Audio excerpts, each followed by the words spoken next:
Welcome back again in the channel. Today's topic, as usual, as I have promised earlier, it is English language teaching, and this time it is the part 2. And remember the classifications, the first part, which was the knowing the learner, we have already completed. Now the second part, structure of English language, which is today's topic. So without wasting time, let us move on to this particular topic of structure of English language.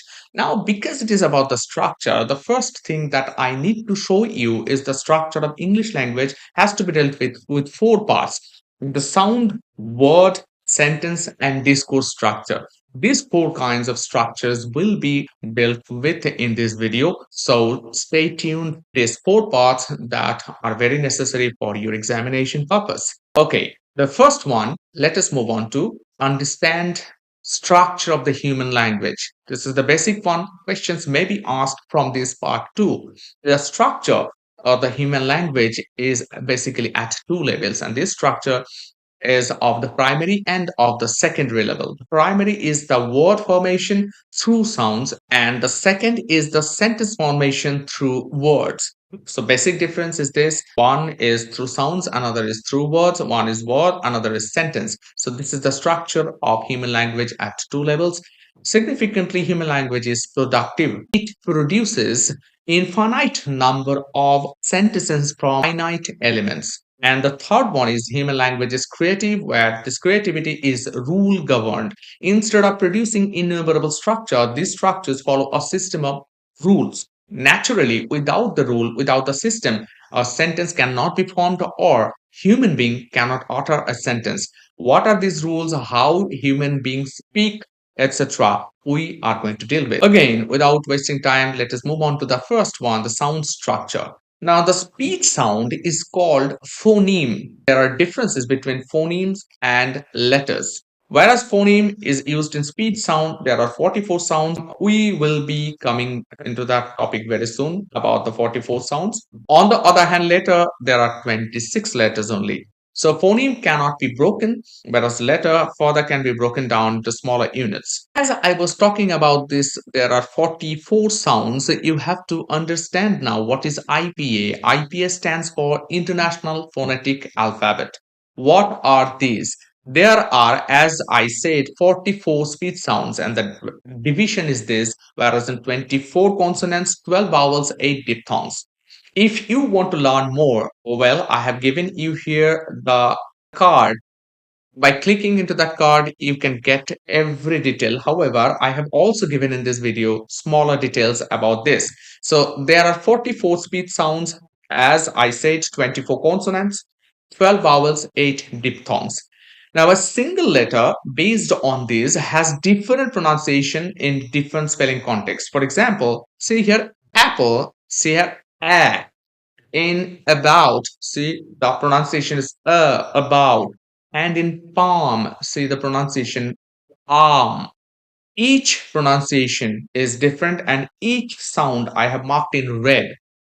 These are the vowel sounds. But do not worry, I have given you here the 24 consonant sounds, here 12 vowel sounds, and here 8 diphthongs. So in this slice, that consonant sounds, vowel sounds, and diphthongs, here you can get in the PDF all those sounds in a different way and with the pronunciation in Bengali. That means how they are pronounced, you can get here easily. So again, let me tell you, or let me remind you, that if you want to know more about this, there are other dedicated videos. Just go there and check these videos out so that you have a better comprehensive idea or a better knowledge about this. How these 44 speech sounds can be uttered in a different way, just like apple, palm, or about, in different sections, in different pronunciation. Now you have to understand another aspect, that the phonemes come together to form syllables. What are the syllables? The next unit in the language structure. So there is indeed a syllabic structure. And what is this syllabic structure? There are different categories of syllabic structure, like monosyllabic words, disyllabic, trisyllabic, and polysyllabic. More than three. Each one has their example. See monosyllabic word I. See here just one vowel.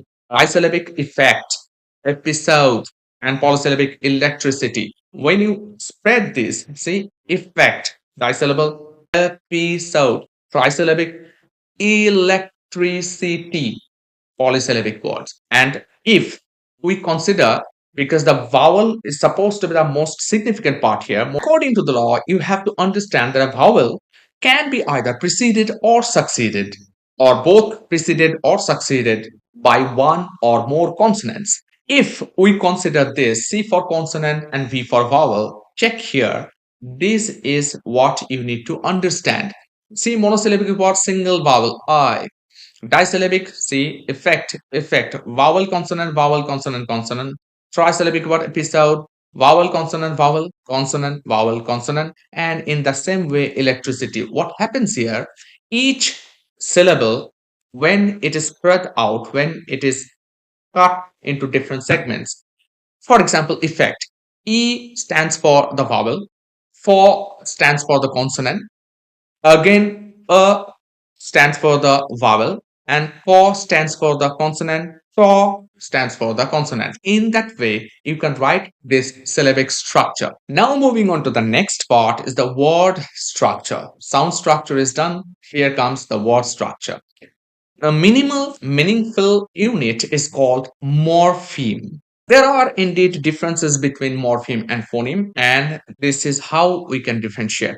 Morpheme is the word units, phoneme is sound units. Morpheme carry either whole or part of the meaning of the word, whereas phoneme happens on the level of the sound only. This is the classification of morpheme, that the monomorphic, dimorphic, polymorphic. I'm coming to the free morpheme latter. The three kinds of examples are here. Monomorphic is happy, dimorphic is unhappy, polymorphic is unhappiness. Three separate meaningful words, two separate meaningful word, one single meaningful word. Whereas one, there is that mono, di, two, and polymorphic, more than two. As I was talking about the free morphemes, this is the root of everything. And as it is the root, the other morphemes are attached to this root.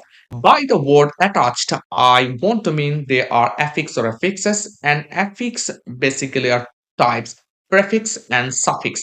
This is one example where you can understand what is prefix and what is suffix. Prefix is the pre-adding, like misunderstanding. Miss is the prefix, understand is the root word, that is the pre-morphing, and ing is the suffix because it is added in the latter part of the root word. So there is pre, the prefix, the root, and the latter part as the suffix. So this is what the diagram where you can understand the basic aspects of morpheme and how they are built.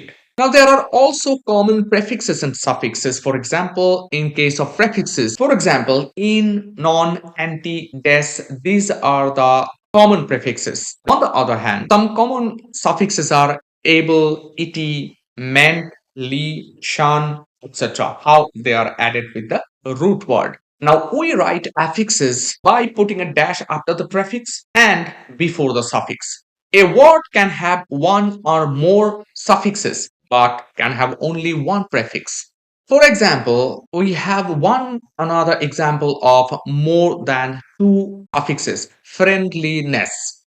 So the friend or unfriendliness, un is the prefix, friend is the root word, li and ness both are two suffixes. However, we do not have a word with two prefixes. Now here you have to note another significant point, and that is that affixes cannot be independent.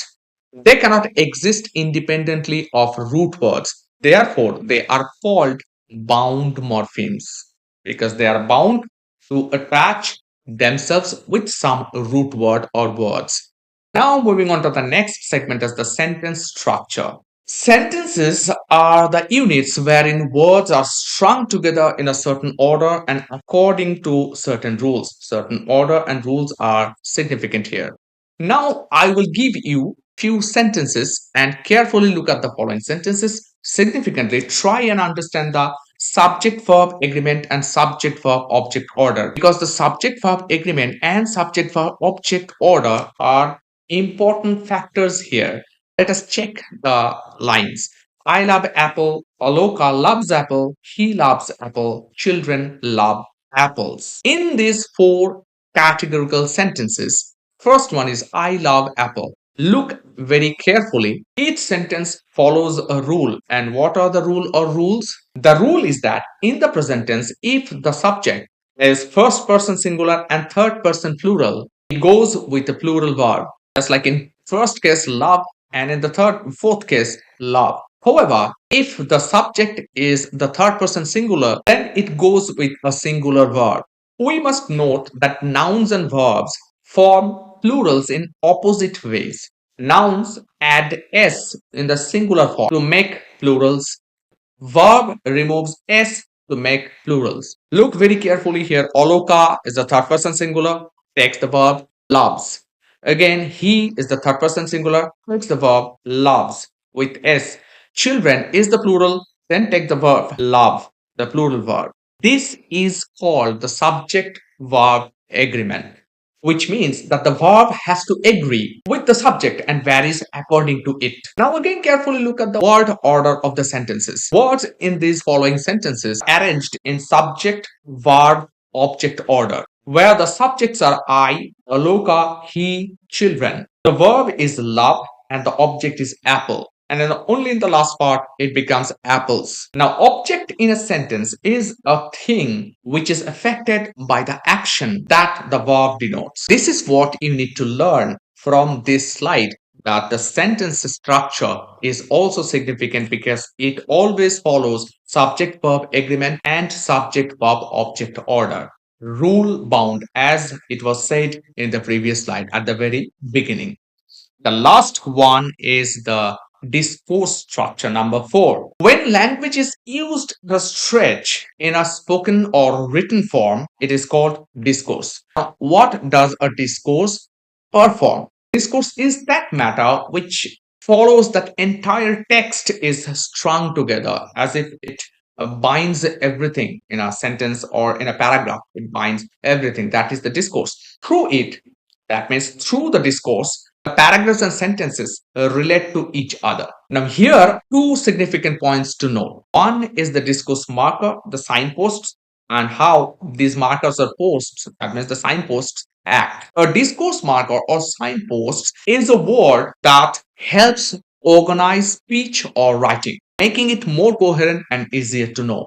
These markers and or posts indicate relationships between ideas such as contrast, cause and effect, or emphasis. They function like road signs, indicating what is coming next, how ideas are connected. Let me give you examples of all these discourse marker. For example, introduction of a topic. We can begin today. I will discuss. The main focus of this discussion is, let's begin with, this is the discourse marker or the signpost of introducing a topic. Again, adding information. Furthermore, in addition, moreover, sequencing ideas order to points. First of all, secondly, thirdly, and contrasting ideas like however. On the other hand, in contrast, when we use these phrases, we are using actually discourse markers or signposts in my writing or in our writing. And what they actually do, they connect, they function, as I said, like road signs, because it indicates what is coming in the next and how the ideas that I'm going to deal with or I'm going to express in the topic, they are connected with each other.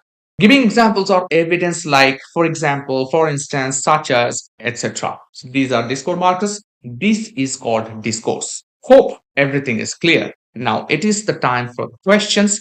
There are 7 questions that I have formulated for you. These 7 questions are significant. The answers that you can easily get in the previous slides or through the video. If you are watching still this video, you can get it. So these questions, as I said, are significant for your purpose. Now, this is the resource as always, Enrich One. Finally, thanks a ton for watching this video, and we will be meeting again with the third topic of the same subject matter, English language teaching. Till then, stay healthy, stay blessed. Thank you.